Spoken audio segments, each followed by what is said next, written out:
이 놀라운 사실을 깨닫게 되시기를 바랍니다. 그래서 여기에서 무엇이 석술되는가 하면은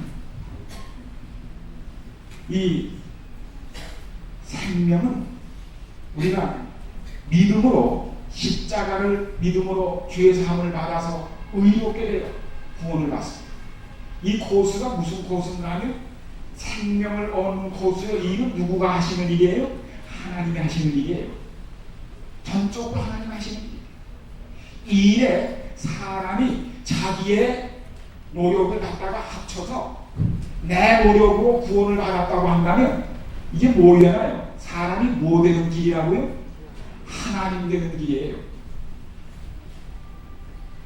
그렇기 때문에 하나님께서는 행함으로 구원받는 건 허용치 않습니다. 행함으로 의롭게 되면 영생을 얻거든요. 생명을. 그런데 뭐 했단 말이에요? 자기가 하나님이 돼요.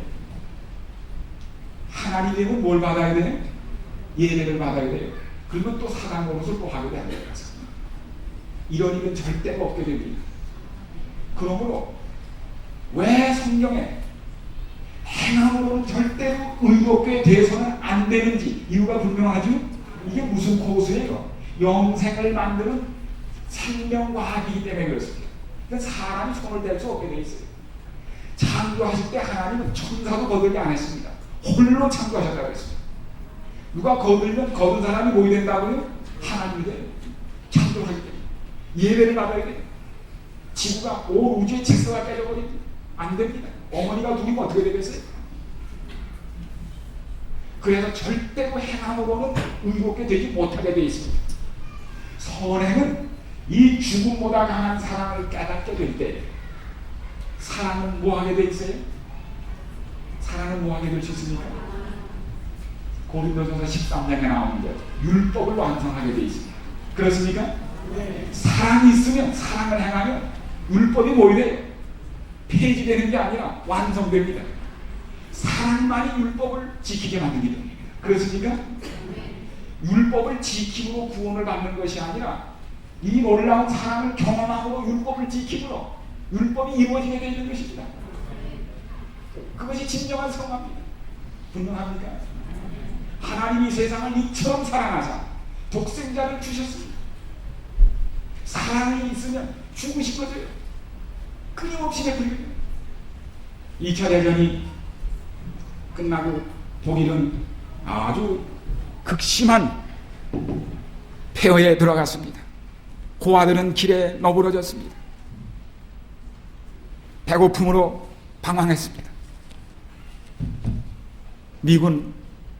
한 미군 병사가 찝차를 타고 추운 겨울날 길모퉁이를 도는데 그 도너스를 파는 그 도너스 집에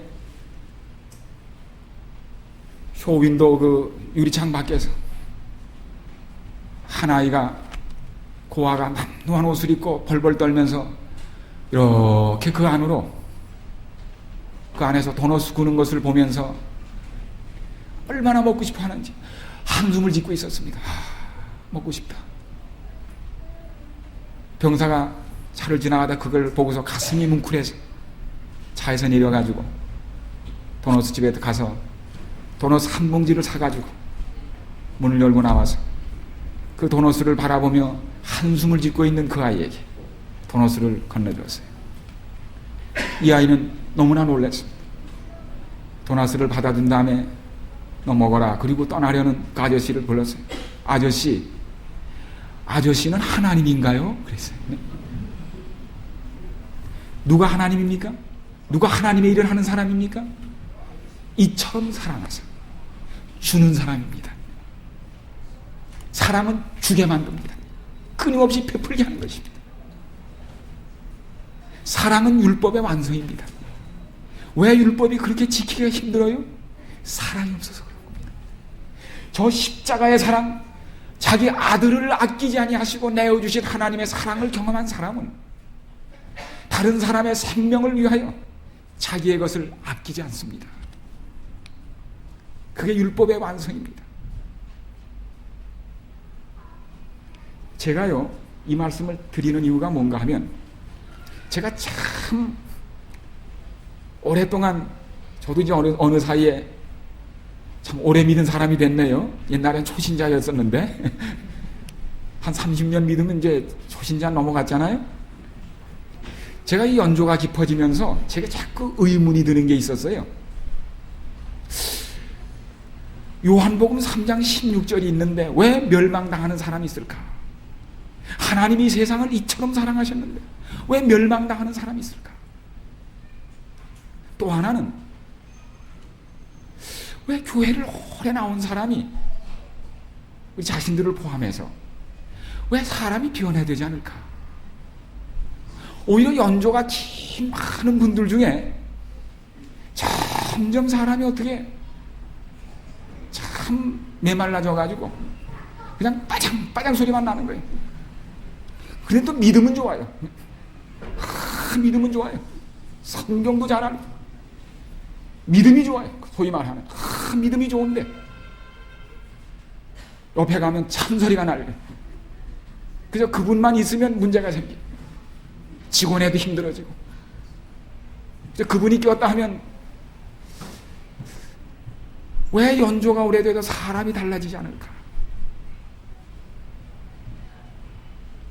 저는 그 이유를 이 사실을 통하여 깨닫게 되었습니다.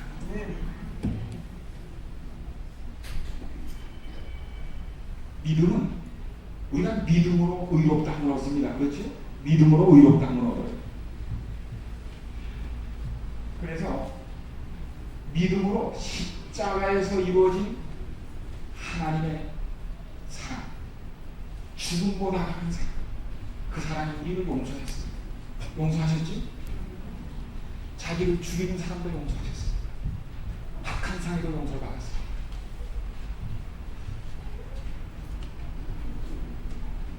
이 사랑을, 용서를 믿음으로 받아들이면 의인이 되는 겁니다.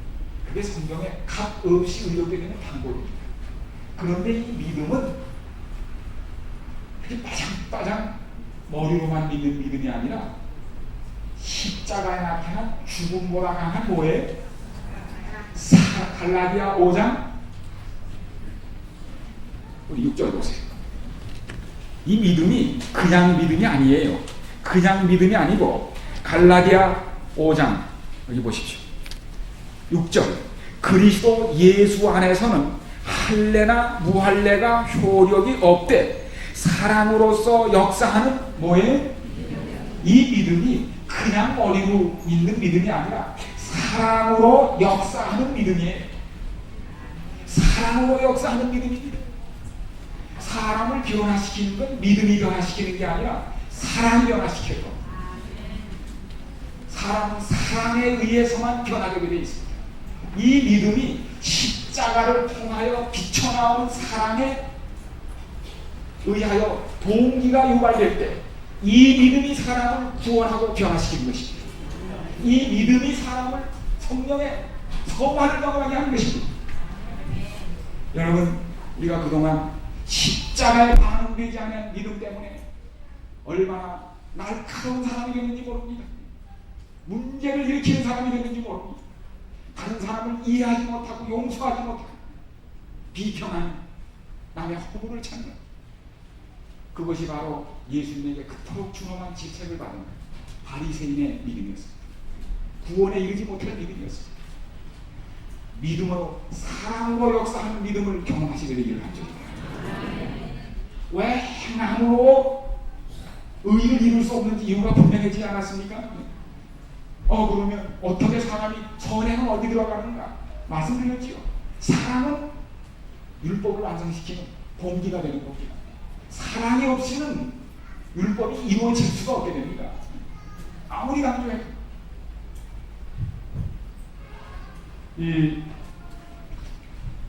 어느 주차장에 고급차가 멎었습니다. 주차장 부근에서 서성거리는 얼른 한 아이가 아주 눈에 보기에 띄게 좋은 차를 보면서 다가갔어요. 아저씨, 참 차좋네요. 이 차 얼마나 하는 차인가요?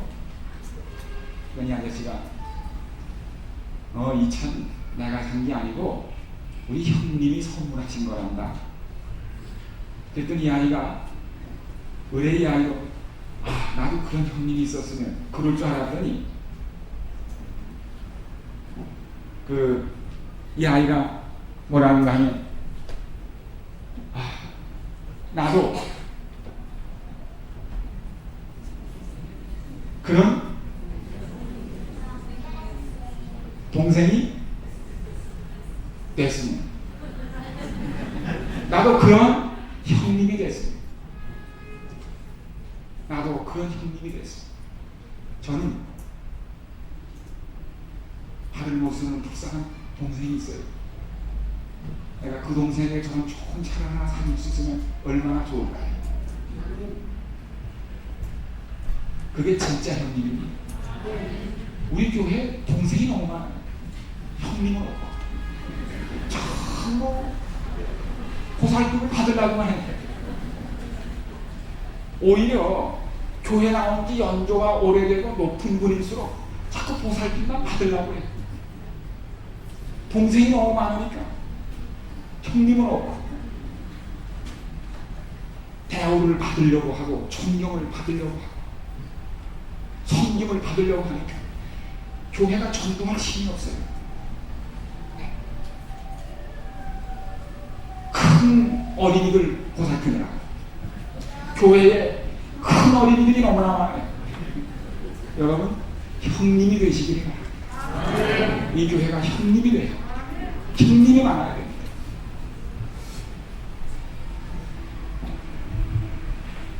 어머니가 되는 길은 뭐의 어머니가 되는 길이죠? 아이를 낳아야 어머니가 돼요. 어머니가 돼봐야 어머니 심정을 알게 돼요. 예수님이 마지막 베드로 그 제자들에게 하신 말씀이 뭐예요? 너 정말 나 사랑하느냐? 내 양을 지켜. 너도 애미가 돼봐야 안다. 너도 어머니가 돼봐야 내 심정 알게 된다는 얘기입니다. 어머니가 돼봐야 내가 왜 이러는지를 너도 알게 됩니다. 사랑하는 여러분, 우리가 정말 십자가의 뜨거운 사랑을 가지고 영혼을 구원해 봐야 그 심정을 알게 됩니다.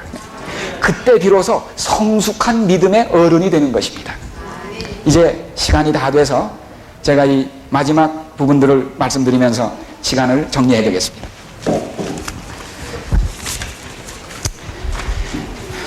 예수님께서 영광 중에 승천하셨습니다.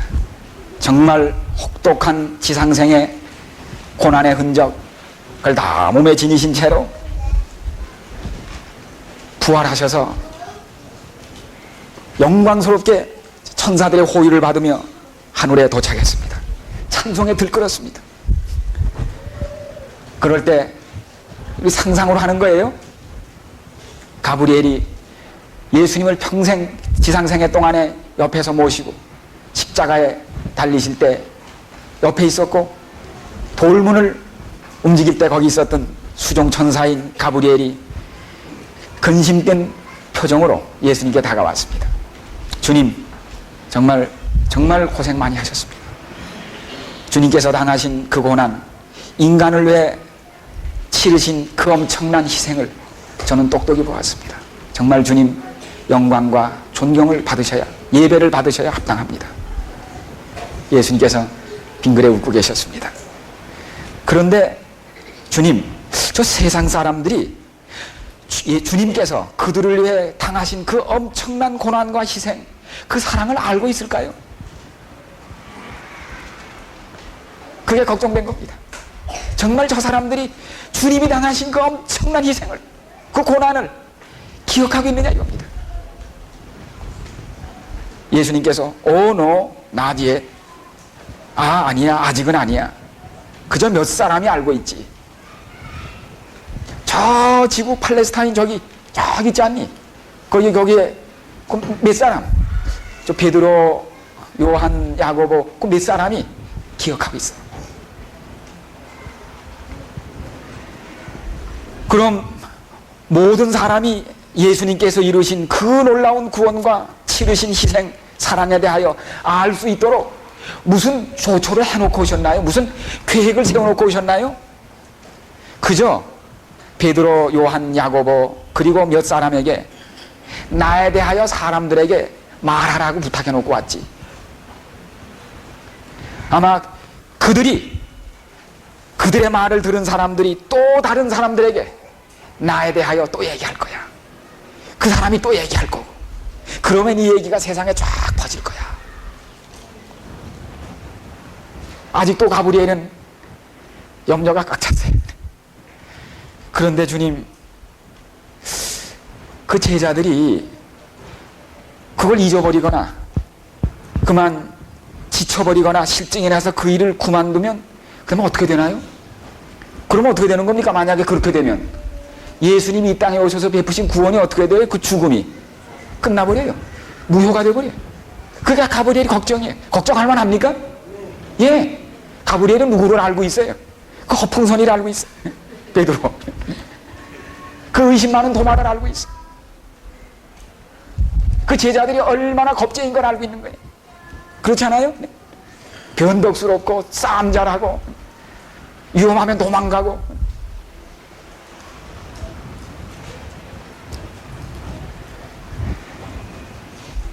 근데 주님이 다시 그들을 구원하러 갈 때까지는 꽤 오래 시간이 흘러야 하는데, 그때까지 글쎄 주님이 이루신 이 구원의 소식, 사랑의 소식이 어떻게 온 세상에 알려줄 수 있을까요?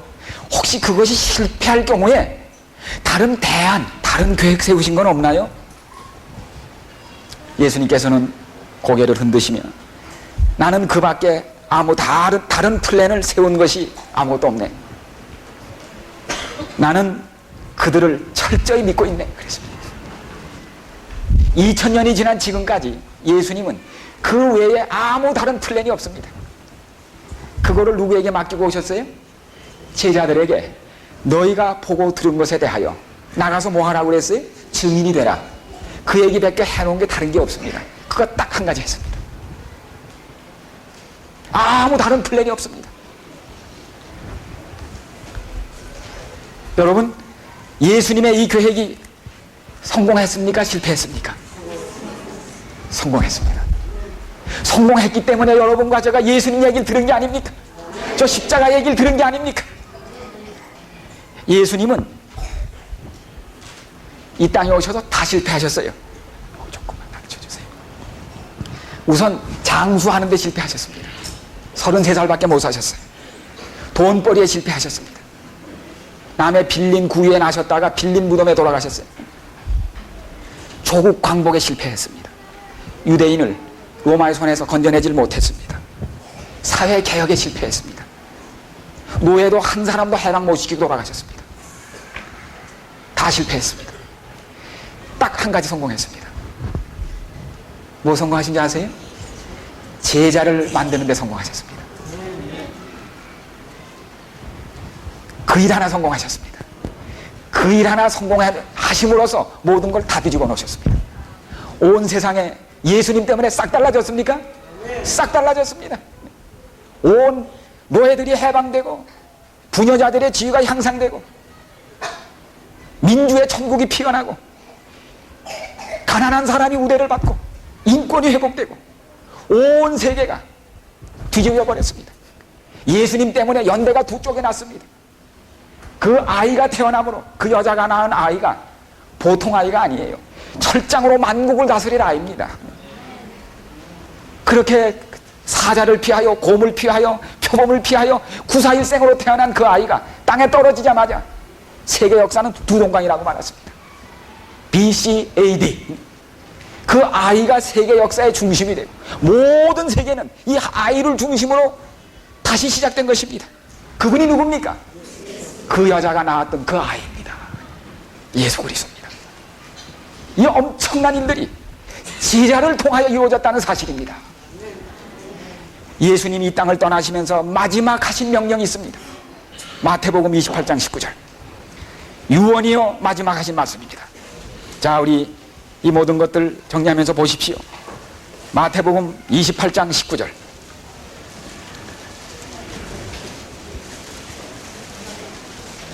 사실 노는 시간을 갖고서 하려고 그랬었는데 시간이 다 돼서 이제 곧 끝내기 때문에 노는 시간 없이 곧 끝내겠습니다. 그러므로 그렇게 이해하시고, 여기가 또 우리 아버지 집이기 때문에 좀 피곤하신 분은 조금 주무셔도 괜찮아요. 지금 네, 그냥 마음 놓고 주무셔도 괜찮으니까.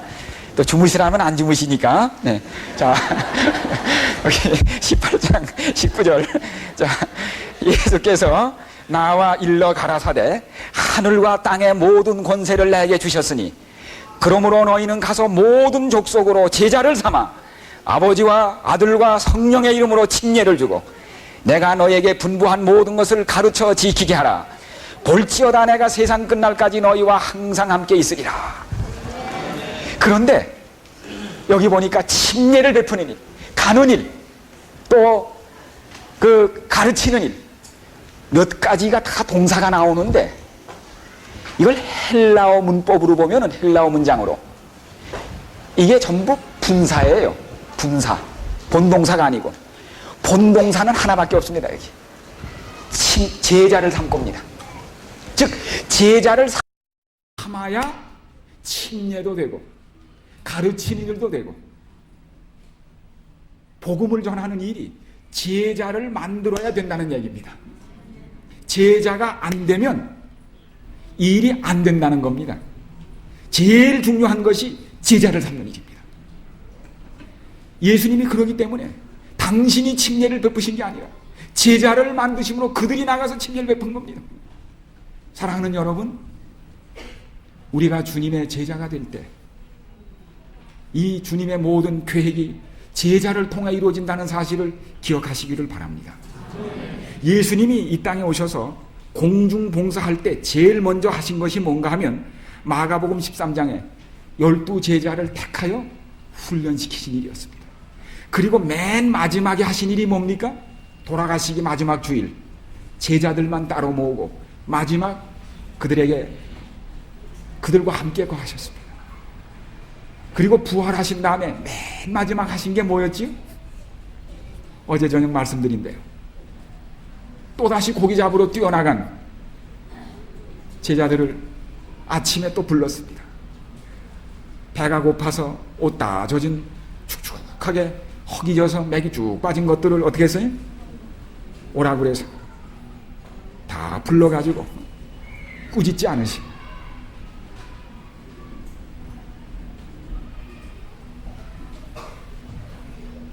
호숫가에 불을 피워놓으시고 손수 만드신 떡과 또 물고기를 구워놓으시고 어떻게 하셨어요? 소반 먹자 그랬어요. 누구 얘기라고요? 어머니 배고프지? 야 축축하겠다. 옷 말려라. 좀 더 가까이 와라. 가까이. 배고프지? 밥 먹어라.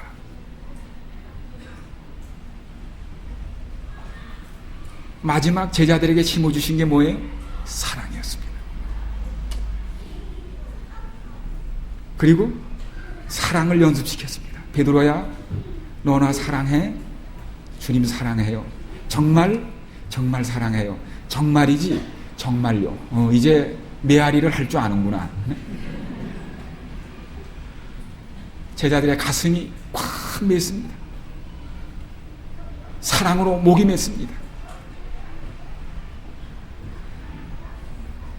제자들은 빵과 물고기를 먹은 것이 아니라 사랑을 먹은 것입니다. 가슴이 맸습니다. 주님이 떠나신 후 그들은 그 가슴을 가지고 나가서 메아리치기 시작했습니다. 주님은 사랑이시다. 하나님은 사랑이시다.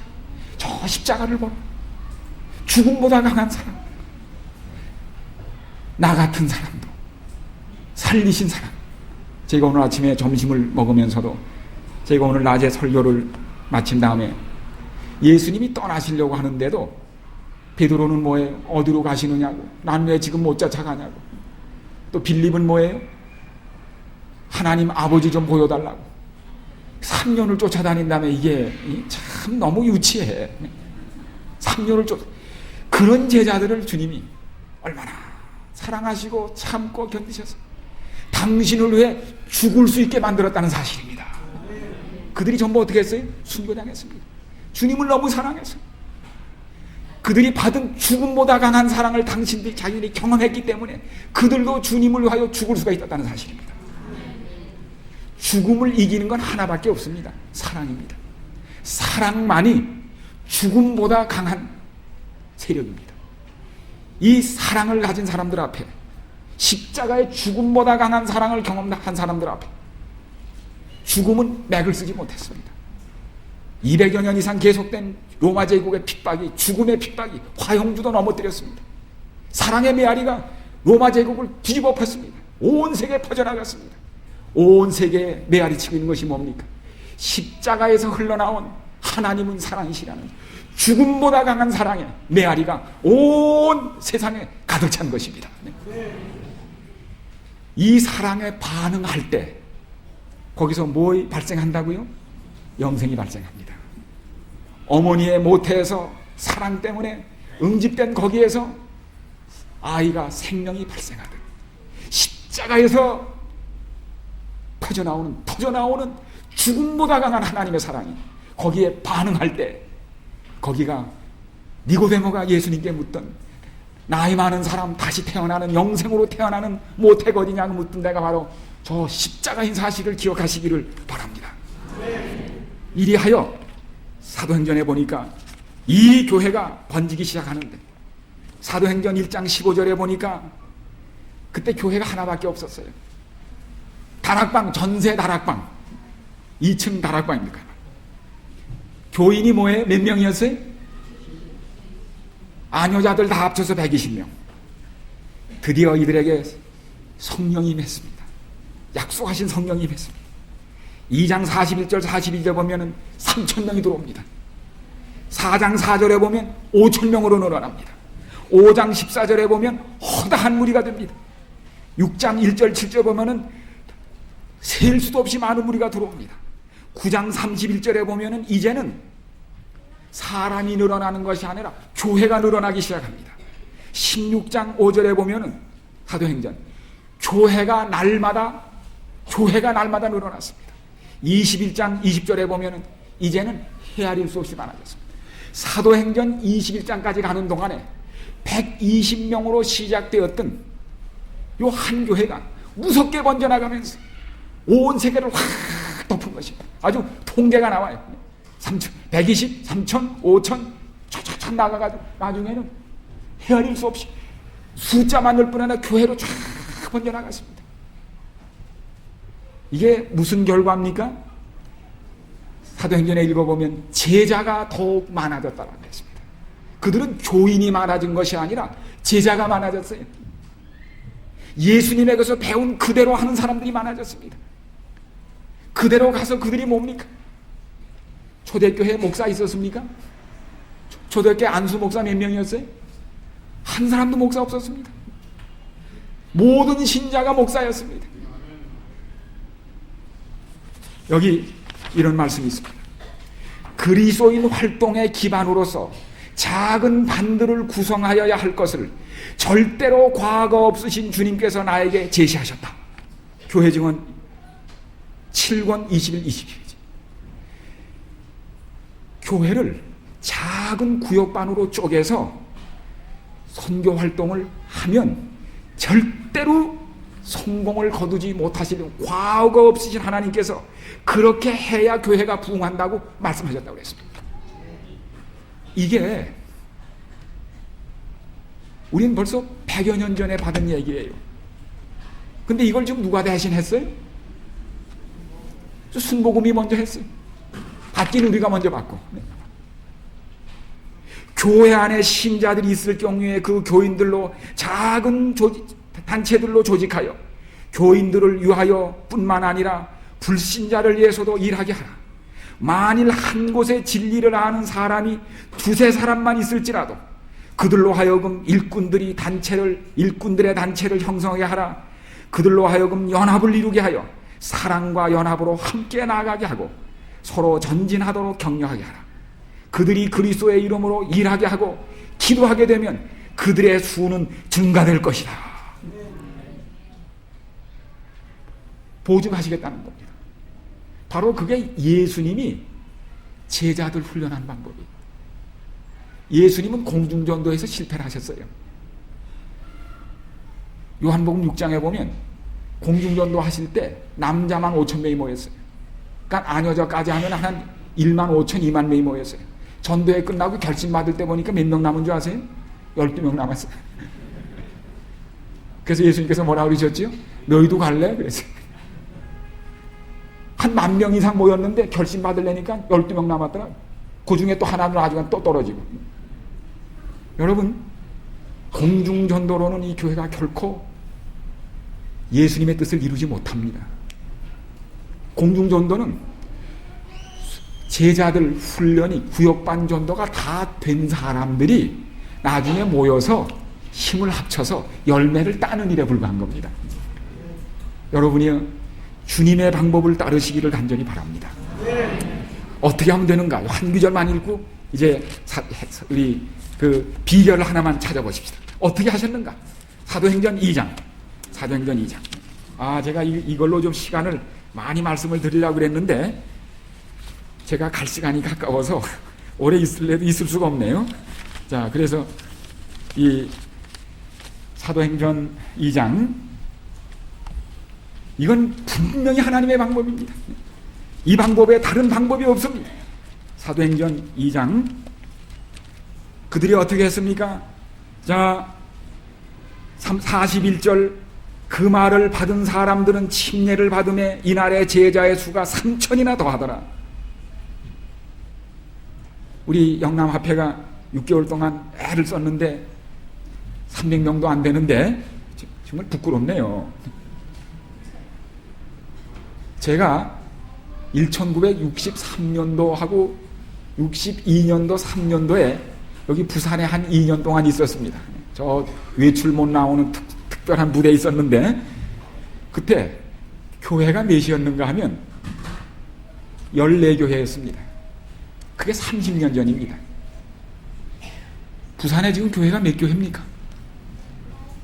몇 교회입니까? 24교회라는 소문이 있는데 그게 사실입니까? 30년 동안에 배도 안 됐으면 이건 정말 안 됩니다. 교회에 무슨 문제가 있습니다. 이렇게 잘하지 않는 데는 진짜 문제가 있습니다. 진짜 뉴스타트를 좀 하시기 바랍니다. 현미 먹고 이렇게 움직이는 뉴스타트 말고 그것도 하지만 진짜 뉴스타트를 하시기 바랍니다. 30년 동안 교회가 10개가 늘었다니. 여러분이요, 부산 성도들이요, 각성하시기 바랍니다. 여기 보십시오. 저희가 사도의 가르침을 받아 서로 교제하며 떡을 떼며 기도하기를 전혀 힘쓰니라. 사람마다 두려워하는데 사도들로 인하여 기사와 표적이 많이 나타나니 믿는 사람이 다 함께 있어 모든 물건을 서로 통용하고 46절 날마다 마음을 같이하여 성전에 모이기를 힘쓰고 집에서 떡을 떼며 기쁨으로 순전한 마음으로 음식을 먹고 하나님을 찬미하며 또 온 백성에게 칭송을 받으니 주께서 구원받는 사람들을 날마다 더하시니라. 지금도 이 방법대로 하면 됩니다. 이번에 보니까 한 가지는 됐어요. 잘 모이시네요. 전 부산 성도 안 모인다고 그래서 이것도 안 되는 줄 알았더니 하나는 됐네요. 보니까 성전에 잘 모이시더라고. 보니까 여기 바닥에도 앉으신 거 보니까 이제 모여서 가르침을 받은 후에 어떻게 해야 될까요? 서로 교제하며 집에서 뭐해요? 모여가지고 음식을 먹고. 이 지금 발전하는 교회들 보니까 모여서 먹는 일을 자주 하더라고요. 이번에 그 제가 대학에 있는 그 전성교회도 거기 학교 옆에는 전도가 안 되는데요. 근데 이번 전도회에도 한 50명 가까운 사람이 결심을 했어요. 이게 어떻게 됐는가 보니까 구역반이 성공을 한 겁니다. 말씀 들으니까 거기에 그 변호사 부부가 있으신데 그 변호사 부인 잘 삽니다. 정말 아쉬움 없이 삽니다. 그런데 이 부인이 이웃에 있는 분들 계속해서 집에 초청하여 음식을 대접하고 보살피고 다 이웃을 보살펴요. 그래서 이 사랑과 대우를 받은 이웃에 있는 정말 훨씬 못 사는 분들이 나중에 그분을 찾아와서 뭐라는가 하면 집사님이 뭐에 아쉬워가지고 이러느냐 이거야. 눈물을 흘리더래요. 집사님이 뭐에 아쉬워가지고 우리 같은 사람이 이렇게 잔뜩 데려다가 이렇게 허리가 휘도록 이런 일을 하느냐. 그분들이 이번에 다 교회 나왔습니다. 그분이 매년 6명 이상의 사람을 인도하여 침례를 베풉니다.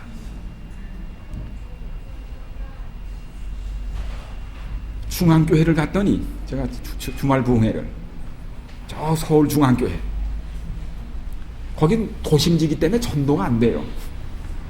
전부 빌딩만 있고 전도할 대상이라고는 뭔가 하면 옆에 파고더 강원이 있거든요. 파고더 공원에 가면 누구만 있는 줄 아세요? 할아버지들만 계세요. 정말 진짜 할 일이 없으신 할아버지들 온종일. 그래서 이 교회가 이제 연세가 얼마 남지 않은 이분들이야말로 우리가 주님의 사랑으로 보살필 분들이라고 생각하고 거기 일주일에 매주일 점심때마다 음식을 갖다가 빵으로 대접하고 아주 그분들에게 가까이 했습니다. 몇 개월을 그렇게 한 다음에 아주 그분들과 친숙해 이제는 서로 기다리고 얼굴을 알게 됐어요. 그 다음에 이분들을 모셔다가 전도를 했습니다. 침례를 첫해 50명 받았어요. 둘째 50명 받았어요. 제가 그 교회 갔더니 이 교회가 4줄인데 한 줄이 저부터 저기까지 노인들이 120, 30명 쫙 앉으셨어요. 정말 가보세요. 진풍녀입니다. 근데 처음에는 이분들이 오셨는데 파고다에 있던 노인들이시니까 옷도 남루하게 입으시고 정말 이분들이 들어오시니까 거기 중앙교회는 그래도 좀 소위 말하는 하이 클래스 교인들이 오시거든요. 아 이게 좀 어려운 거예요. 네. 그 다음에 이분들을 교회 모셔다가 점심을 대접하는 겁니다. 집사님 3분이 돌아가면서 매 한식을 떡을 해오시는 거예요. 당신네들은 안 먹어도 이 노인들은 꼭 대접합니다. 이런 사랑을 받으면서 노인들이 달라지시는 겁니다. 그 중앙교회에 닥터 박 의사가 있는데 이분이 저 한양대학 의대를 나온 분이 젊은 부부입니다. 이분이 개인 병원을 가지고 있는데 매 거의 안식일에 2주일에 한 번씩은 그 모든 노인들을 전부 진료를 해요. 제가 같은 날도 보니까 그 아래 지하층에 점심을 잡순 다음에 정말 무료 환자가 꽉 찼어요. 그래가지고 거기에 그 부인 되시는 분과 또 교회 간호원들이 쫙 앉아서 혈압 재고 아주 병원처럼 카드가 있어요. 약을 이만큼 싸놨어요. 그리고 다 처방해가지고 우리 또 유생병원에서 외과 의사 한 분이 나오고 완전 진료를 해요. 그래가지고 2주일치 약을 드리는데 그 약값이 1년에 1,500만 원이 나간대요. 이분이 개인 돈이에요. 이런 사랑을 받아요. 이 의사, 이 닥터 박은 서울의 교통이 얼마나 붐빕니까? 차가 멎어요. 그는 목사님 말씀 들으니까 차가 복잡한 거리에서 멎을 때면 문을 열어놓고 하늘을 바라보면서 지성소에 계신 예수님을 보면서 눈물을 흘린다는 겁니다. 그래서 사람들이 그래요. 그 닥터 박이 환자를 대하는 분위기를 보면 거룩한 생각이 든다는 거예요. 분위기가 달라진다는 거예요. 그 노인들이 어떻게 변화된지 아십니까? 막 입고 오셔서 첫 번엔 이렇게 하신 분들이 완전히 달라지기 시작하신 거예요. 깨끗하게 머리를 감으시고 새 옷을 입으시고 넥타이들을 매시고 지금은 훌륭한 교인들입니다. 11조를 드립니다. 헌금을 합니다. 사랑하는 여러분, 주님의 방법대로 하면 무슨 일인지 됩니다.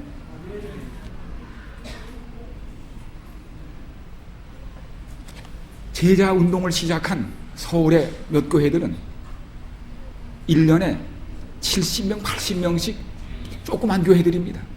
70명, 80명을 한 교회에서 친절 베풉니다. 여러분, 목사가 전도하는 게 아니에요. 통계를 보니까 미국에서 목사를 통하여 교회에 들어온 사람이 2%밖에 안 돼요. 전부 누군가 하면 신자들하고 연결돼 들어온 겁니다. 사랑하는 여러분이요, 정말 예수님께서 오직 그리스도의 방법을 사용함으로써만 사람들을 접촉할 때 참 성공을 거둘 것이다. 어떻게 하셨는가? 구주께서는 사람들의 유익을 소원하는 분으로서 그들과 섞이셨다.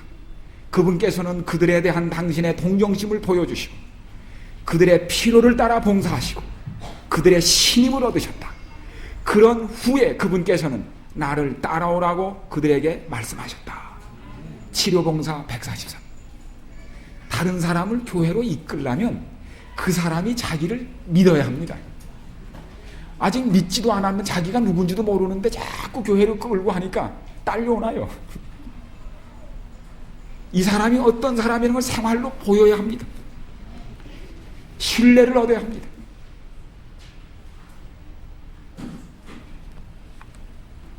완전히 당신을 얻으신 후에 그때 예수님께서 나를 따르라고 말씀했습니다. 최영한 장로님 어제 말씀드렸지만 그분이 그 이끄시 전도하신 많은 분들이 그분 입으로 한 번도 교회로 나오라는 말씀을 안 하셨다는 거예요. 그분들이 교회로 나오시는 겁니다. 예수님께서 뭐라고 그러신 줄 아세요? 내가 땅에서 들리면 모든 사람을 내게로 어떻게 한다고요? 이끌겠노라. 왜 그렇습니까? 십자가가 들린다는 말은 뭐예요? 십자가는 뭐의 상징이에요? 죽음보다 강한 사랑의 상징. 사랑에는 안 끌리는 사람이 없습니다. 죽은 사람에는 다 끌립니다. 십자가의 사랑을 반응하시기 바랍니다. 그러면 사람이 끌려옵니다. 교회는 여자입니다. 아이를 낳는 여자입니다. 우리가 어머니처럼 될 때, 하나님의 마음을 가진 어머니처럼 될 때 아이를 낳을 수가 있습니다. 사랑이 없는데 어떻게 아이가 나옵니까? 십자가의 사랑을 경험하시게 되기를 간절히 바랍니다. 이제 우리는 참으로 참 영광스러운 우리 주님의 재림을 눈앞에 두고 있습니다. 저는 요새 가만히 생각하면 참 우리나라의 이 역사와 운명을 생각하면서 참 느낌이 많아요. 유엔이 창설된 이래 제일 먼저 가장 많은 나라들이 참전해서 가장 많이 피를 흘린 데가 어딘 줄 아십니까? 6.25 때 이 땅입니다. 이 부산만이 남았대지 않습니까? 미군만 5만 이상이 죽었습니다. 제일 많은 유엔군이 제일 많이 와서 제일 많이 죽은 데가 바로 이 땅입니다. 그 유엔이 우리 때문에 만들어진 것 같아 보니까. 이 땅에 섭리가 있습니다. 이 한국 땅이 섭리가 있는 땅입니다. 이 부산은 게다가 더 섭리가 있는 땅입니다. 부산이 아니었으면 오늘날 대한민국이 없을 뻔하지 않았습니까? 이번에도요, 북한이 전쟁을 김일성 주석이 6.25 때 패하고서 그때부터 칼을 갈았어요. 북한은 전쟁만을 위해 산 나라입니다. 아시는 대로. 먹을 거 안 먹었어요. 입을 거 안 입었어요. 제가 이번에 중국 갔다 왔습니다. 작년에. 거기 연변에. 거기 들으니까 북한에 친척이 있는 사람들이 거기 다 있어요. 거기서 벌써 우리 교회가 22곳이나 됩니다. 그래서 저 미국에 있는 교회가 자금을 뒷바라지해서 거기 있는 지도자들을 한 곳에 모으고 비밀리에 일주일 동안 단기 신학을 했습니다. 거기서 저희들은 전에 공산당 30년 이상 간부했던 사람들, 대학 교수들, 거기 그 일대 가장 지성인들은 전부 우리 교인들이에요. 거기 장로교회도 있는데 거긴 노인들이 많이 나가시고 숫자는 많은데 전부 대학 교수며 이 지성인들이 전부 우리 교회를 나왔는데 이분들이 들어보니까 자기 공산당들은 이 논리를 따지는 사람들인데 안식교회에서 가르치는 이 논리야말로 딱딱 들어온다는 거예요. 이치에 맞고 이래야 믿지 않느냐 이거예요. 그분들이 얘기를 하는데 북한 얘기를 하는 거예요. 저는 북한 얘기를 한국에서 그렇게 듣지를 못했습니다. 그렇게 못 살 수가 없어요. 아이들이 그 겨울에 학교를 가는데 막 뛰더라는 거예요. 그 아직도 북한의 공민증 가지고 있고 친정이 북한인에서 마음대로 드나드는 사람들도 있더라고요. 다 얘기를 해봤어요. 겨울에 아이들이 속옷을 못 입어가지고 추워가지고 그냥 뛴다는 거예요. 여자들이 아예 속옷이 없다는 거예요. 아이들이 사과를 먹어본 아이가 없다는 거예요. 아니 그래 평안도 사과가 다 어디 갔냐 그랬더니 그거 다 외화벌이로 나가고 평양 부근에 있는 특별한 사람만 먹고 사과를 먹어본 아이가 없다는 거예요. 지방에서는. 너무너무 불쌍하다는 거예요. 아이들이 키가 크질 않는다는 거예요. 발은 큰데 키가 안 크다는 겁니다. 북한 사람이 정말 키가 작습니다. 그리고 그분들이 얘기해요. 제가 백두산을 올라가는데 택시를 타고 갔는데 이건 우리 교인이 물론 아니에요. 여자 택시 운전수인데 거기서 태어난 한국 사람이에요. 얘기하면서 북한은 전부 백성들이 도둑됩니다 그래요. 두만강 이쪽에다가 중국 사람들이 겨울에 빨래를 해놓으면 두만강이 그게 강이 아니고 개울이에요.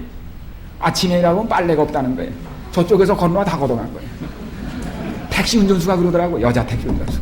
그러면서 지금 정말 헐벗고 먹을 게 없고 가난하고 불쌍해 볼 수 없다는 겁니다. 불쌍해 볼 수가 없다는 겁니다. 무슨 일이 안 일어날 수가 없다고 그러는 겁니다. 지금.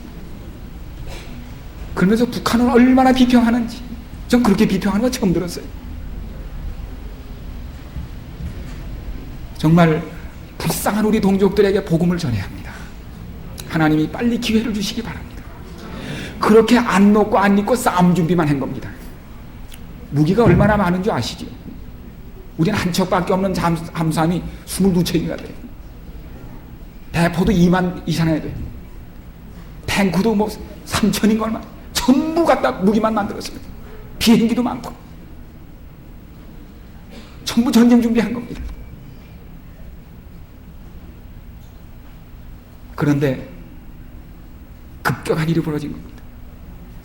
뒤에 등을 대고 있던 소련이 무너진 거예요. 중국이 우리와 국교를 맺은 거예요. 갑작스러운 일이 최근 2, 3년 동안 있는 거예요. 칼은 다 갈아놨는데 쓸래니까 뭐해? 울타리 걸어진 겁니다. 여러분 이번에 그래도 북한이 전쟁을 못 일으키고 자꾸 자제하면서 협상하는 게 왜냐하면 국제정세가 너무나 달라졌기 때문이에요. 저는 하나님께서 이 한국 땅에 특별한 은혜를 베푸신 것을 보게 됩니다. 이번에 뭐 우리가 정치를 잘하고 협상을 잘해서 전쟁이 피해지더라도 피해지는 게 아닙니다. 바람을 붙잡으시는 이 한반도에 우리 한민족을 아끼시는 특별하신 하나님의 섭리가 있기 때문에 소련이 저렇게 넘어지고 중국이 저렇게 될 줄 누가 알았습니까?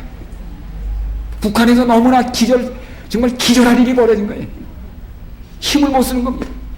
소련이 무기를 못 도와주겠다는 겁니다. 부속품을 안 주겠다는 겁니다. 그래 지금 힘을 잃어버린 거예요. 준비를 다 해놓거든. 여러분 이런 놀라운 변화가 없었더라면 이 땅은 전쟁을 면치 못할 어려운 지경에 빠질 뻔했습니다. 우리 민족 하는 일 보십시오. 좀 잘 살게 됐다고 일 저지르는 거 보십시오. 그러나 하나님께서 이 땅에 섭리가 있으십니다. 지금 소련에 가서 선교사업하는 선교사 중에 70%가 한국 사람들이에요. 미국과 한국에서 쏟아져 들어가고 세계 선교에 지금 제일 열을 올리고 있는 민족이 그래도 한민족이라는 사실입니다. 중국과 소련 이 모든 땅들을 하나님께서 우리에게 북방 선교에 불꽃을 우리에게 주셨다는 놀라운 사실입니다. 섭리가 있기 때문에 하나님께서 이 땅에 평화를 지켜주시고 우리에게 재물을 맡겨주시고 일할 기회를 주셨음을 기억하시기를 바랍니다. 이 바람이 그리 오래 견뎌내지 못할 것입니다. 일할 시간은 길지 않습니다. 하나님께서 우리에게 참으로 이 주신 은혜 시간, 우리가 아직도 주님을 위해 쓸 수 있는 재물이 있고 시간이 있고 기회가 있을 때 우리의 모든 것 참 주님께 가려 바쳐서 이 마지막 주님의 일을 이룰 수 있도록 하나님께서 놀라운 은혜를 우리에게 베푸시고 우리로 하여금 각성하게 하시기를 간절히 바랍니다. 우리 이젠 십자가의 사랑에 반응하시기를 간절히 바랍니다. 자꾸 부동산에 반응하면 십자가에 반응하지 않고 자기가 부동산처럼 됩니다. 자기가 부동산으로 돌아가 버립니다. 자꾸 은행 금고만 보고 거기다 반응을 하면 사람이 금고처럼 됩니다. 십자가에 반응하시기 바랍니다. 사람에게 반응하시기 바랍니다. 그래야 주님의 형상이 되살아납니다. 이게 내가 사는 길입니다. 다른 사람을 살리는 길이 아니라 내가 사는 길이 십자가의 사랑을 반응해야 자기가 산다는 걸 아셔야 합니다. 전도가 다른 사람 살리는 게 아니라 내가 사는 길입니다. 십자가에 반응해야 나에게 생명이 생기는 것입니다. 그래야 사람들이 십자가에 이끌리는 것입니다. 저는 그 독립운동하다 죽어간 우리 유관순 여사의 그 옥중의 편지를 한 구절을 기억해요. 자기가 존경하던 박애덕 선생님에게, 선생님, 저는 나라의 몸을 바칠 각오를 했습니다. 2천만 동포의 10분의 1만 순국할 결심을 하면 독립은 반드시 이루어질 것입니다. 여러분, 우리 중에 10분의 1만 십자가의 위력을 깨닫고 헌신한다면 부산이 정말 문자 그대로 복음의 소시되고 말 것입니다. 펄펄 끓는 가마가 될 것입니다. 10분의 1만이라도, 한 교회의 몇 분만이라도 십자가의 상으로 뜨거워지시기를 간절히 바랍니다. 우리는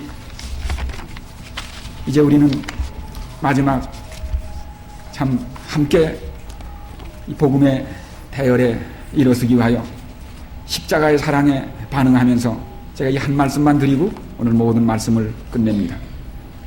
교회 성장을 저지하기에 실패한 로마의 리키누스 황제가 서기 320년 모든 국가의 공무원들과 군인들에 있는 그리스도인들을 축출하기 위하여 마지막 핍박령을 내렸습니다.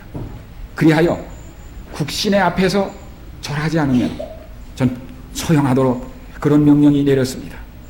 이 명령은 그대로 전달돼서 추운 겨울날 아침 저 아르메니아의 사바스텐 진영의 이 한 부대 병사들에게 이것이 이르렀는데, 이 부대에는 참으로 많은 그리스도인 병사들이 있었습니다. 그 부대 안에는 황제에게 바치는 제단이 세워지고 나와서 전부 분향하도록 요청받았습니다. 이 부대 안에는 40명의 그리스도인 병정들이 있었는데 그들은 아주 신실한 병정들이었습니다. 그들은 이 교회 제단에 향을 사릴 수 없음을 지휘관에게 알렸습니다. 지휘관은 당황했습니다. 황제의 명을 어기다니 그것은 죽음입니다. 그러나 그들이 너무나 충실하고 충성된 병사들이었기 때문에 그들을 바로 집행하거나 기소하지 않고 밤 동안 한 군데다 구금해 두었습니다. 마음을 바꾸도록 다음날 아침 다시 불려 나왔습니다. 분향하라고 명령을 했습니다. 우리는 이미 우리의 선택을 끝냈습니다. 우리는 우리의 주님께 우리의 충성과 사랑을 바칠 것입니다. 지휘관은 매우 노하여 전원을 구속하도록 명하고 정식 재판을 받기 위해 사령관이 오도록 기다렸습니다. 구속되어 있는 동안 병사들은 시편을 외우며 하나님을 찬양했습니다. 마침내 사령관이 도착했습니다. 다시 다그쳤지만 우리의 갑옷, 우리의 몸을 취하더라도 우리는 우리 주님께 충성해야 합니다. 다음날 아침 사형 선고가 내려졌습니다. 죽는 방법으로 해질녘에 가까이 있는 얼어붙은 호수에 그들을 전부 옷을 벗긴 후에 40명을 호수에 들어가게 했습니다. 물이 가슴팍까지 올라오는 곳에 그들을 세웠습니다. 그들을 결심을 돌이키지 않으면 그대로 얼음물에서 얼어 죽도록 조치한 것입니다. 그러나 그들이 마음을 돌이키면 그때라도 살 수 있게 하려고 이 호숫가에는 장작불을 환히 피워놓고 누구든지 지금이라도 마음을 바꾸면 불로 나와서 그들의 몸을 덮게 할 수 있도록 그 기회를 주었습니다. 이제 저녁이 되면서 호수의 온도는 급강하고 황혼이 덮이고 어둠이 덮이면서 이 얼음이 얼기 시작했습니다. 병사들은 서로 손을 맞잡고 이런 노래를 부르기 시작했습니다. 우리 40명의 병사, 그리스도를 위한 우리 40명의 병사들, 당신께서 우리에게 생명을 주시는 한에는 우리는 당신을 떠나지 않겠습니다. 모든 만물이 찬양을 드리는 당신의 이름을 우리도 찬양합니다. 당신께 우리의 희망이 있으며 우리는 부끄럽지 않습니다. 찬바람이 호수를 향해 불고 하반신을 잠근 얼음물에 몸이 저려오기 시작합니다. 찬미는 반복됐습니다. 특별히 이들을 지난 며칠 동안 그 감시했던 옥사장은 깊은 생각에 잠겨서 그들을 바라보고 있었습니다. 도대체 무슨 믿음과 무슨 사랑을 가졌길래 그들이 그렇게 잡혀있는 동안에도 즐거워하고 찬양할 수 있을까? 저 차가운 얼음물 속에서도 저런 충성을 다할 수 있을까? 시간이 흐르면서 노래는 점점 희미해져 가기 시작했습니다. 마침내 노래가 끊어져 버렸습니다. 호수를 지키던 감시병들도 잠이 들기 시작했습니다. 장작불은 아직도 타고 있었고 이 옥사장만이 깊은 생각에 잠겨서 그들을 바라보고 있었습니다. 그런데 갑자기 어둠 속에서 한 물체가 움직이기 시작했습니다. 살얼음이 깨지는 소리가 나더니 한 사람이 호숫가로 걸어 나오기 시작했습니다. 추위를 견디다 못한 한 병사가 불을 향하여 걸어 나오고 있었습니다. 불 쪽으로 오고 있었습니다. 그랬더니 그쳤던 노래가 다시 희미하게 들려오기 시작했습니다. 그리스도를 위한 우리 39명의 병사, 당신이 우리에게 생명을 주시는 한 우리는 당신을 떠나지 않습니다. 만물이 찬양하는 당신의 이름을 우리도 함께 부를 것입니다. 우리의 희망은 당신께 있사오니 우리는 결코 부끄럽지 않습니다. 이 광경을 응시하고 있던 옥사장의 마음에 갑자기 무엇인가 뜨겁게 불타오르기 시작했습니다. 그 무엇인지는 하나님만이 아시는 일입니다. 갑자기 그는 자리에서 일어서더니 투구를 벗었습니다. 갑옷을 벗었습니다. 그리고 벌거벗은 몸으로 방금 그 한 병사가 걸어 나온 그 길을 향하여 그가 들어가기 시작했습니다. 그는 오른손을 높이 쳐들고 그 병사가 빠져나온 그 자리에 들어가서 다시 손을 잡았습니다. 다시 노래는 계속됐습니다. 우리는 그리스도를 위한 40명의 병사들.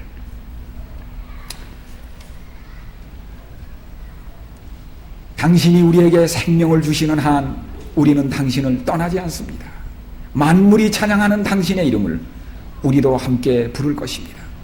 우리의 희망은 당신께 있사오니 우리는 결코 부끄럽지 않습니다. 그날 밤이 지났습니다. 다음날 새벽 그 꽁꽁 얼어붙은 호수에는 40명의 얼어 죽은 시체들이 물 위에 그냥 얼음 위에 세워져 있었습니다. 사랑하는 여러분, 우리에게 전달된 이 복음이 목숨과 바꾼 복음이라는 사실을 기억하시기 바랍니다. 충성을 아끼지 아니한 죽도록 충성한 신실한 증인들에 의하여 로마 제국을 이기고 공산세계를 뒤집어 엎고 죽음보다 강한 사람, 아무도 이 사랑을 꺾을 세력이 세상에는 없습니다. 이 엄청난 죽음보다 강한 십자가의 사랑이 마침내 우리 가슴에까지 밀려온 것입니다. 이제는 이 사랑의 메아리가 온 우주에 퍼질 날이 가깝고 이 메아리 속에 우리 주님의 재림이 눈앞에 임하겠습니다. 이 영광스러운 날이 우리 눈앞에 아주 가까이 이르치고 우리도 일어나서 손에 손을 맞잡고 이 마지막 주님을 위한 증인으로서 십자가의 영원한 사랑의 반응을 주님께 드리는 주님의 증인들이 되시기를 간절히 바랍니다.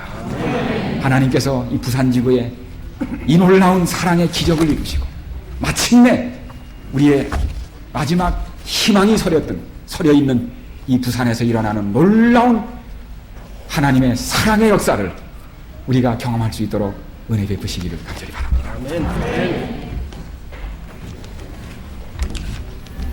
예, 너무나도 귀한 말씀이었습니다. 이제 다 같이 일어서서 83장 찬미하시고 우리 지금까지 말씀을 해주신 신규현 목사님께서 축복 기도해 주시겠습니다. 그 크신 하나님의 사랑.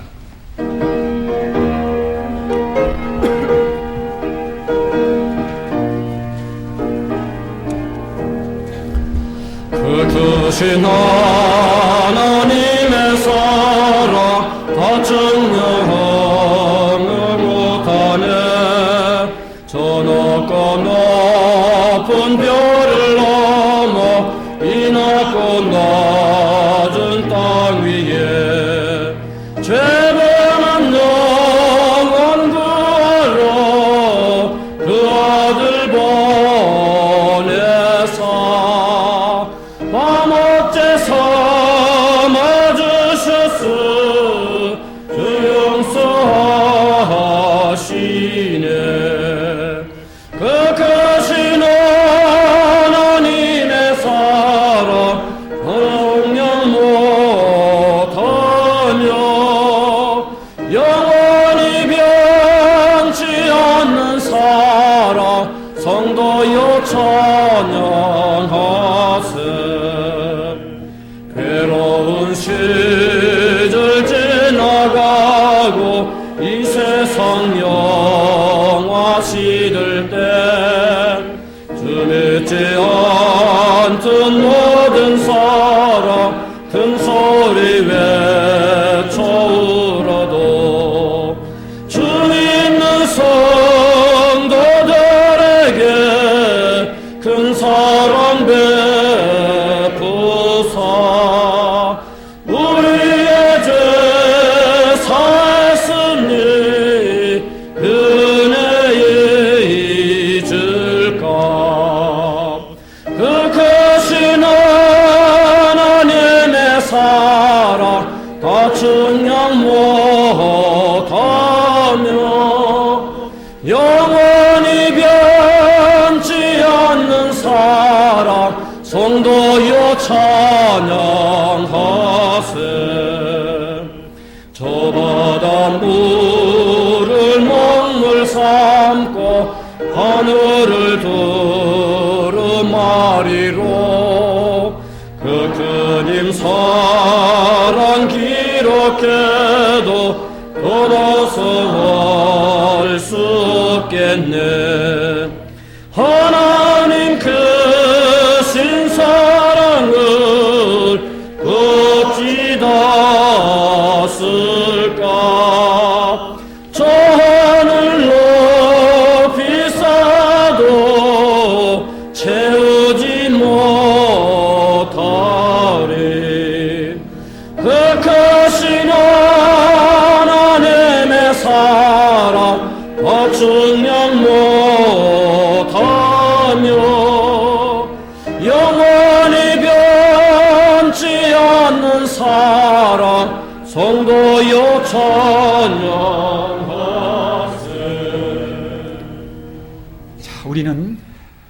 우리는 주님의 사랑 때문에 십자가의 모태로부터 태어난 한 태에서 태어난 하나님의 자녀들입니다. 우리는 사랑의 띠로 하나가 되었습니다. 우리 다 서로 손을 마주 잡으시고 우리 함께 기도드리시기 바랍니다. 우리는 본향으로 가는 중이다.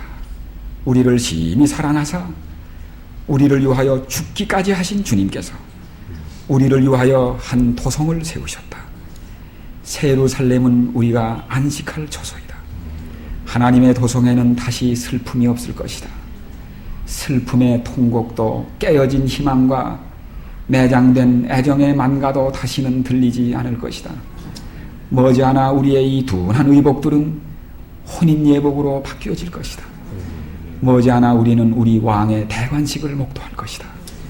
그 생명이 그리스도 안에 숨김받은 사람들, 이 세상에서 믿음의 선한 싸움을 싸운 사람들은 하나님의 나라에서 구주의 영광으로 빛날 것이다. 머지않아 우리는 우리 생애의 소망의 중심이신 그분을 뵙게 될 것이다. 교회 증언 9권. 사랑하는 성도 여러분, 지금 우리는 우리 아버지께서 우리를 기다리시는 본향으로 가는 중입니다. 모든 것을 준비하시고 너희는 마음에 근심하지 말라. 하나님을 믿으니 또 나를 믿으라. 내 아버지 집에 거할 곳이 많다.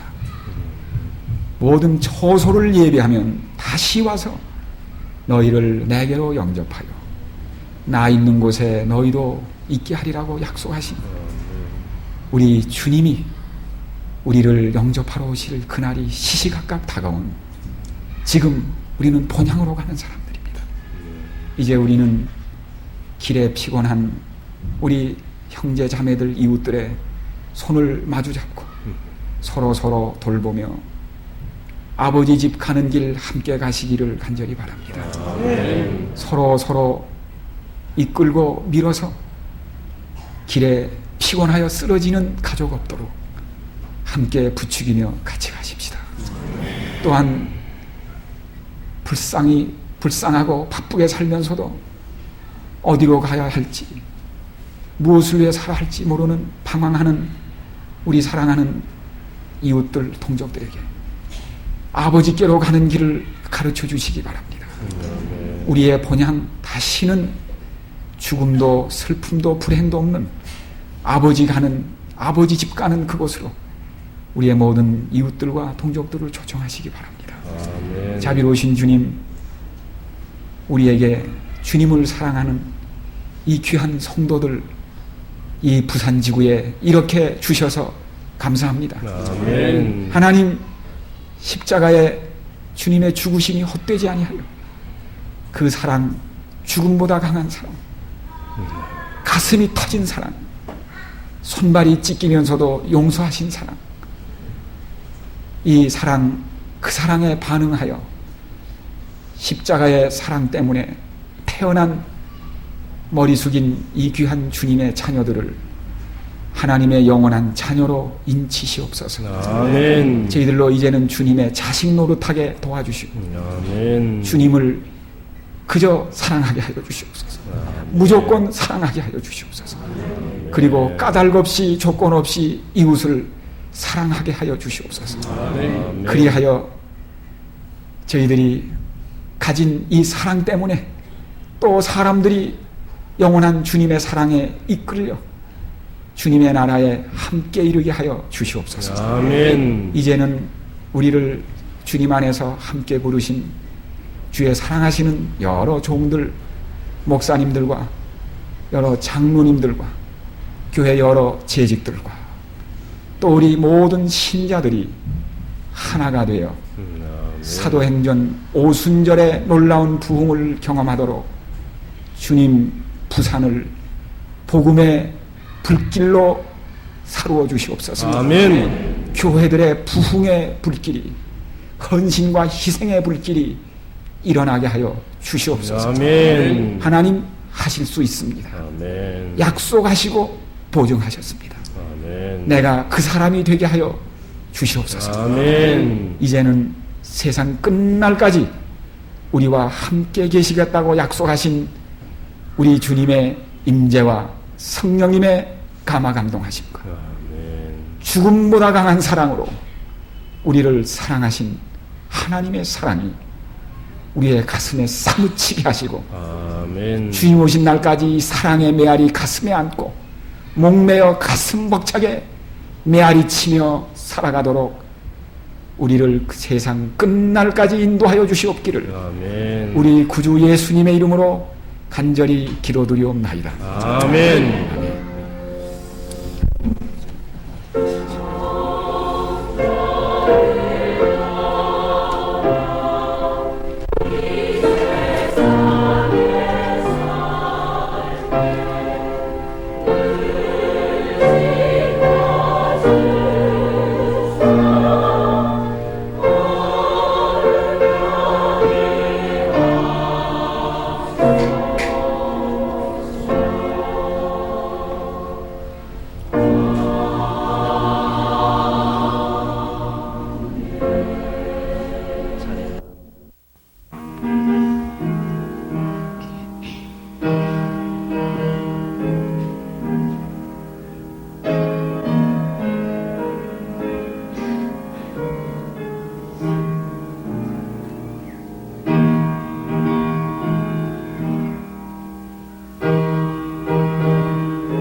하나님 기쁨의 아침 그토록 그리던 주님 곁에 부활의 아침 영광의 아침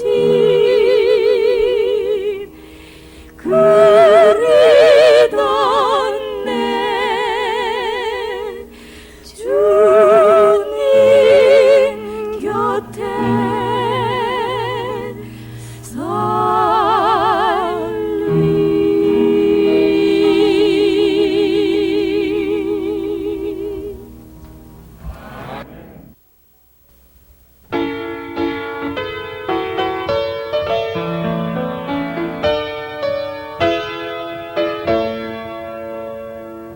나팔을 들어서 크게 불러 주 예수 다시 오네 나그네 기꺼이 노래하라 주 예수 다시 오네